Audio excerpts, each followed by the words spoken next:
All right. Hello. It's nice to, I was going to say meet you, but kind of, sort of. Um, Jennifer Osger here doing my presentation about the two approaches out of the 18 that I have not seen, or at least have not seen to much illumination within my district or anywhere else. Um, Sorry, it's getting in towards the very, very end. I've had a very busy week. I'm actually finishing up a grad class that I'm teaching called Curious Leadership using appreciative inquiry. And I've been Zooming all week with my students and everything. So, in addition to some other stuff that I've been working on, but I wanted to make this in on time. I'm also in my jammies. So, hopefully that's okay.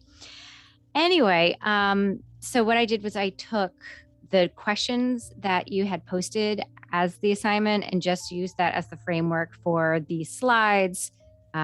Wasn't sure how long you needed this to be or what you were thinking of, but my vision for doing this presentation is, let's say that I am a building leader, I'm a principal, and we are all coming together where we're having our own type of PLC, and we're discussing as building leaders, what are you doing with your faculty and staff in, regarding professional development, what's working, what are some initiatives you're doing. So most likely this would be over the summer to set other leaders, kind of like crowdsourcing the wisdom and saying, this is what I'm going to be doing. What are you going to be doing with yours? And to, like in a perfect world, all 18 of these strategies would be topics of conversation, and different building leaders might be experts in those areas. And we are co-mentoring one another to support these varied, robust approaches. So here we go. How do I advance? Here we go. There we go. All right. So the one that I'm actually really interested in, but I don't see it a whole lot, is the action research. And the definition right here, right there, that's kind of part of the answer. It says immersed in practice. So you're asking us which one of those four different purposes does this meet? I mean, it's clearly going to be practice. The theory emerges from the practice and then feeds back into practice to guide it. And so with that, what action research, my understanding of it as well, is that, in traditional research, you collect data and then you analyze it, and then you decide to do something based upon that data. And then again, like you're collecting data, analyzing it, and it tends to be a little stagnant. And action research, in comparison, is where you are projecting into the future. These are the aspirations. This is what I hope to get moving forward. And then you implement something and you assess it and continue to grow. But you're thinking more about where you want to go as opposed to where you had just come from. So is it better for new or experienced teachers? And I would say the answer would be both. I would tend to think that almost any professional development is for all diverse groups. I mean, hopefully within a building, you have a faculty where some people are newer, some people are more seasoned, and maybe with like a mentorship type of professional development model, you'd need those, the younger versus the older teacher. But in something like this, where you are saying, hey, I want to spearhead this project, let's see how this works, and you're collecting the data moving forward, I don't see how the amount of time in a classroom would affect it one way or another. I mean, I guess you could say experienced teachers, since they've been doing things for a while, to spearhead and try something new. And, you may have more insight to look back upon and do something. But someone just fresh out of college, I think, could also, they have a lot more future to look ahead to, right? So in action research, I think it's good for both. Subjects or grade levels, again, I think all. To say, I want to try this one thing, I want to implement something, I don't really think it makes a difference one way or another. Maybe more difficult for, I'd say, maybe band or chorus or something like that, where it's like performance based. Specifically, you're putting on a performance, and to say, oh, well, I want to, try this new thing. It might be more difficult to do something like that. Then again, I'm sure if I had a conversation with a music teacher, they say, oh no, we could definitely do that. I just don't have an idea of how they might do it. So in general, I would think all grade levels and all subjects.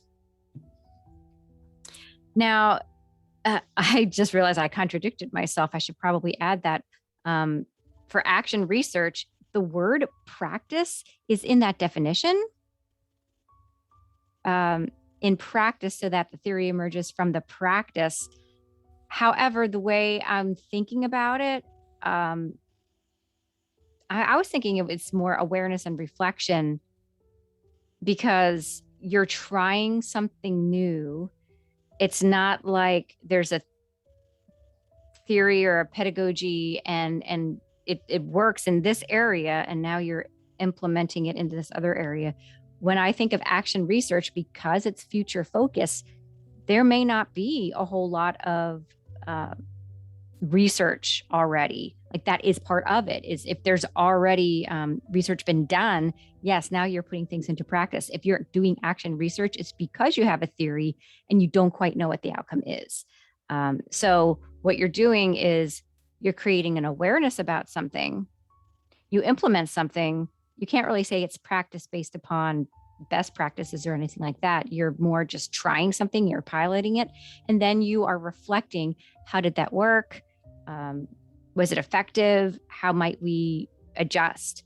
And so one specific example for me is I had done a 30-day challenge with my students for mindfulness and social emotional learning, and especially mindfulness. And it's based upon this framework called SAVERS, where it's silence, affirmation, validation, exercise, reading, and scribing, which is writing.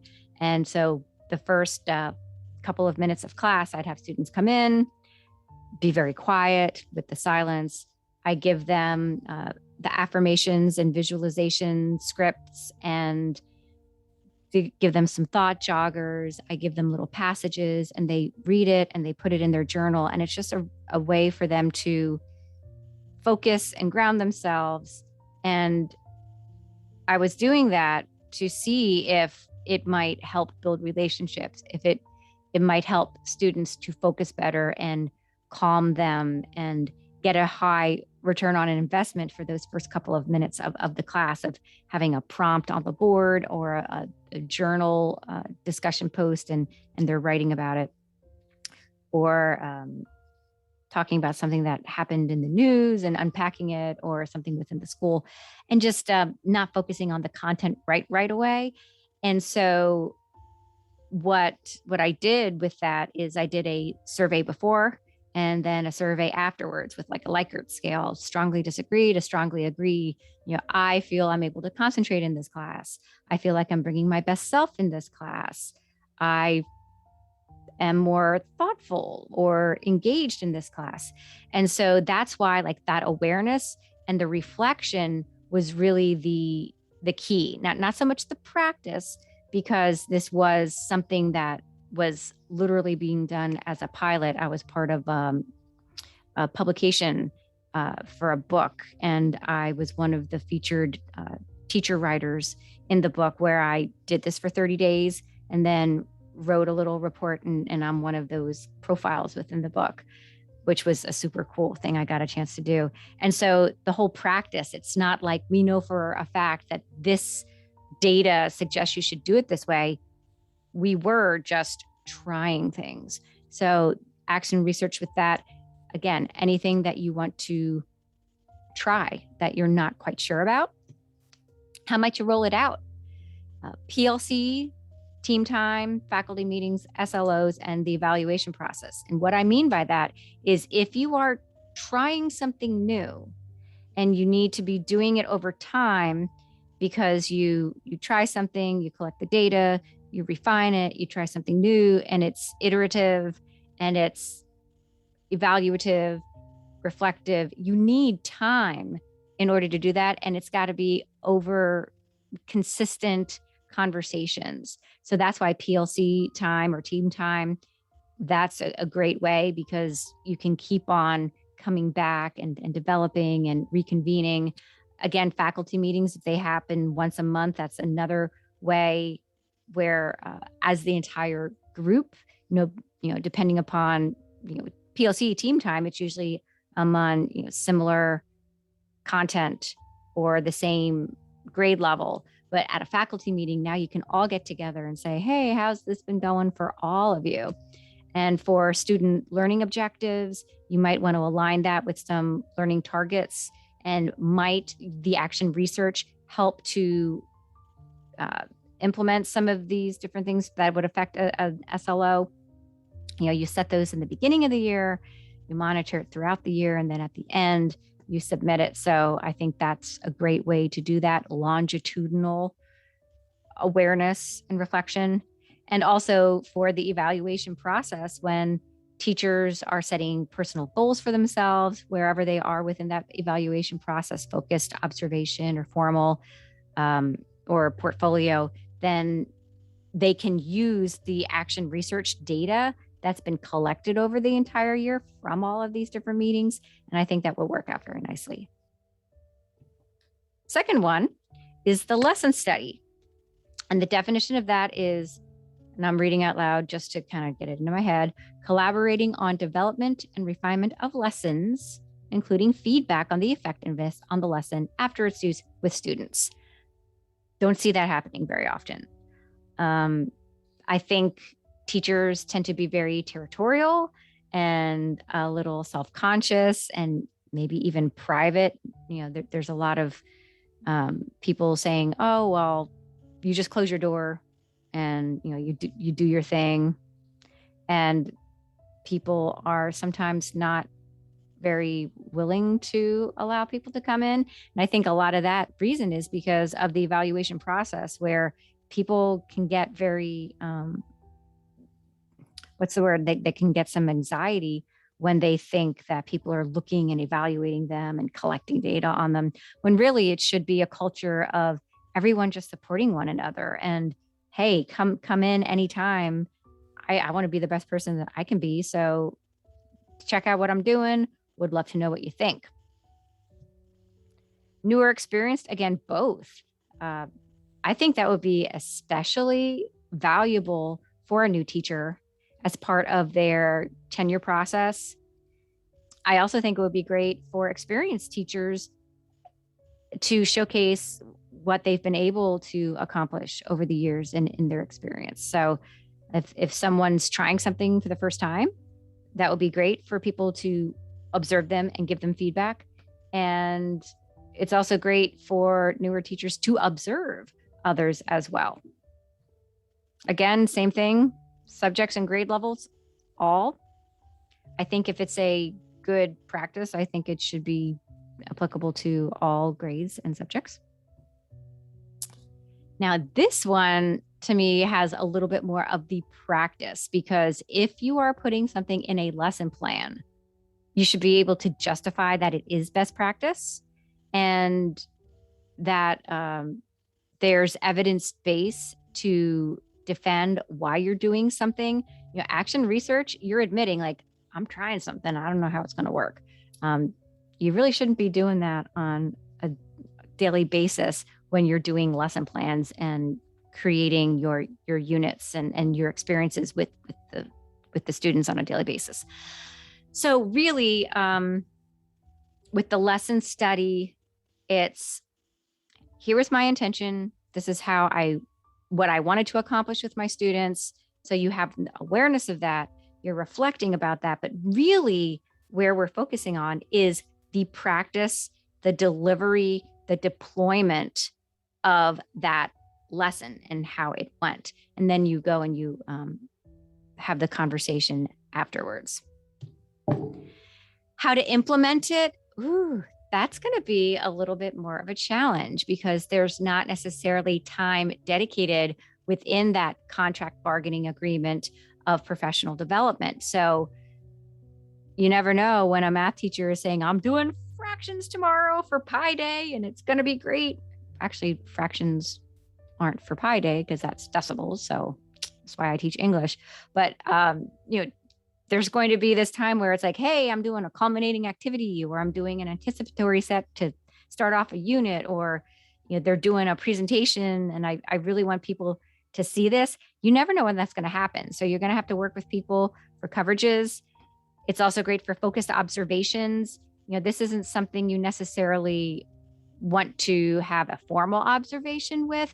If teachers are observing each other, I think it would be very beneficial for a building principal to observe the observation and then to observe the conversation and the debrief after they saw each other teaching.